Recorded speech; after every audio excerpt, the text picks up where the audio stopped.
2 Chronicles 24.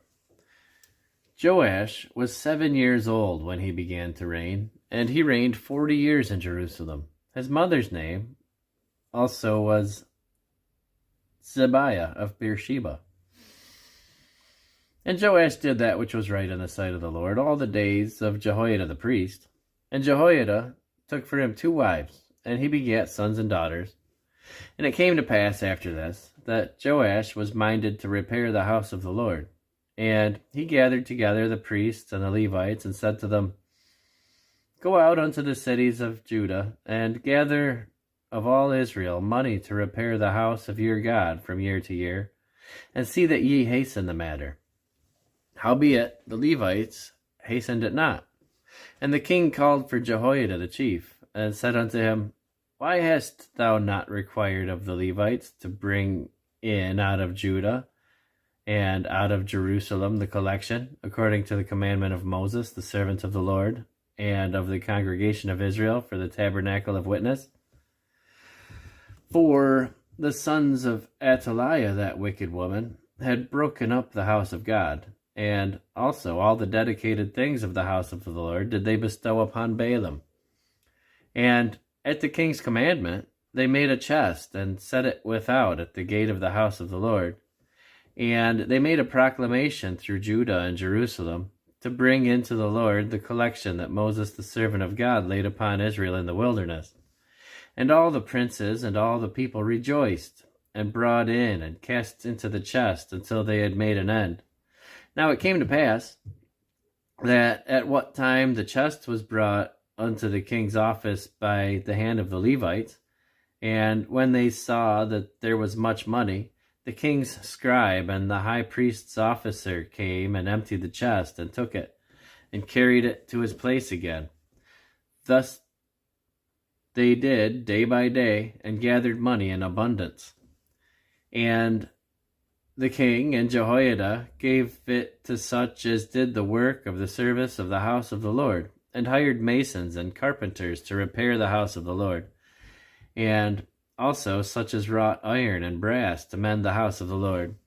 So the workmen wrought, and the work was perfected by them, and they set the house of God in his state, and strengthened it. And when they had finished it, they brought the rest of the money before the king and Jehoiada, whereof were made vessels for the house of the Lord, even vessels to minister and to offer withal, and spoons, and vessels of gold and silver. And they offered burnt offerings in the house of the Lord continually all the days of Jehoiada.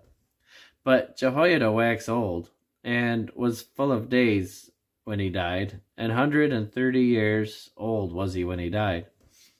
And they buried him in the city of David among the kings, because he had done good in Israel, both toward God and toward his house. And after the death of Jehoiada came the princes of Judah, and made obeisance to the king. Then the king hearkened unto them.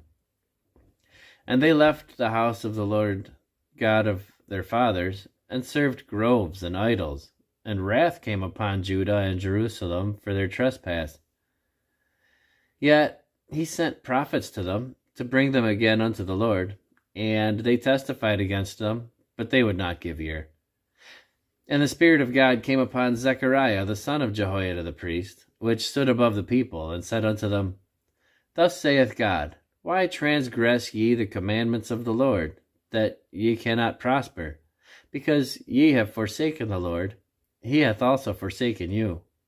And they conspired against him, and stoned him with stones at the commandment of the king, in the court of the house of the Lord.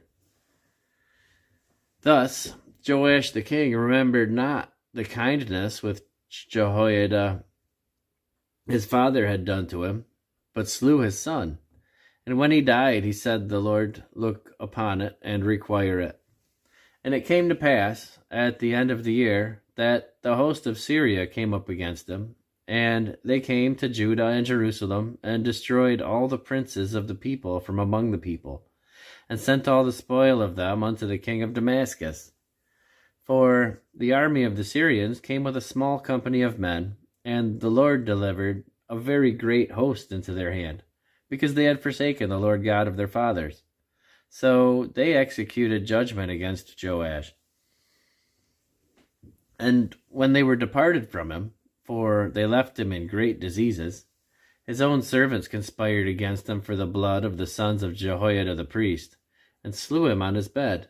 And he died, and they buried him in the city of David, but they buried him not in the sepulchres of the kings. And these are they that conspired against him: Zabad the son of Shimeath, an Ammonitess, and Jehozabad the son of Shimrith, a Moabitess. Now, concerning his sons, and the greatness of the burdens laid upon him, and the repairing of the house of God, behold, they are written in the story of the book of the kings. And Amaziah his son reigned in his stead.